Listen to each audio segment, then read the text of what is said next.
And this is going to sound mean, and I don't mean it that way, just so you guys know. Unfortunately, most people that do have large amounts of XRP are going to end up like lottery winners. It's an inevitability. I can come on here every single night if I wanted to and talk about how to, wealth management and wealth preservation and family office and all the things we do with our clients. But inevitably, there are going to be at least 50% of those people, 25,000 people that come into 20, 30, $50 million, $100 million that will be broke in 3 years. They will buy homes, they will buy cars, they will buy liabilities that burn through that cash. They will go on extravagant trips, they'll buy yachts. They won't do it inside of an LLC to mitigate taxes. They don't know how to structure their estate. They won't put together a family board and financial committee. They won't continue to double down on assets and mitigate risk and diversify their portfolio. They will sell it and have large tax implications instead of borrowing against it and using that liquidity to buy assets that cash flow and offset taxes. They're not going to do it the right way.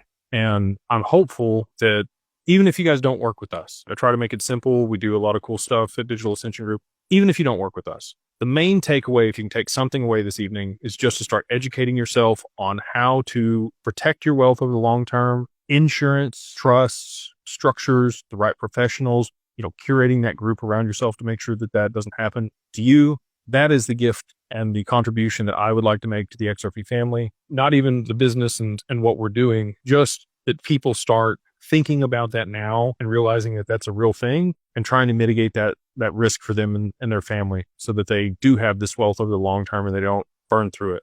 I can say this, most people that I meet with are not gluttonous, they're not egotistical, and they probably don't want moon boy Lambos and stuff. But I think it's pretty easy to mess it up. And that's why family offices pay 1% to 2% at $100 million a year so that they have staff that handles all this stuff for them. Because a 5% mistake when you have $100 million is $5 million. And it only takes a couple of those before you don't have any money anymore. So again, not to fearmonger. I want to empower people, but I want people to start taking these steps now and making sure they're surrounding themselves with the right people